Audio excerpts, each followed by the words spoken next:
In today's video, I'm going to teach you how to check the Gmail activity dashboard.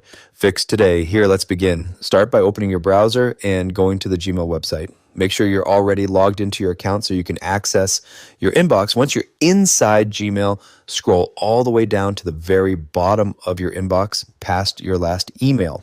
In the bottom right corner, you'll find a section labeled Last Account Activity.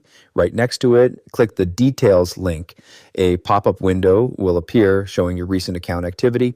Here you can review important details such as the access type, the location or IP address, and the date and time of each login.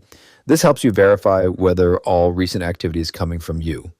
If you notice something unfamiliar, don't panic right away. Sometimes locations may appear different if you're using mobile data or a VPN. However, if the country looks incorrect or the activity seems suspicious, you can click the security checkup link within that same window to take immediate action and secure your account. And once you're done reviewing, click the Close button to return to your inbox.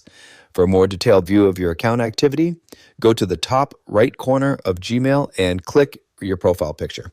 From the dropdown, select Manage Your Google Account. You'll be redirected to your Google account page. On the left-hand sidebar, click on Security and Sign In. Then scroll down until you find the Recent Security Activity section and click Review Security Activity. This will show you recent sign-ins and any important changes made to your account. Scroll further down to the Your Devices section and click Manage All Devices. And here you'll see a list of all phones, tablets, and computers currently signed into your account. Take a moment to review the list carefully. If you see any device you don't recognize, click on it and select Sign Out to remotely remove access and keep your account secure.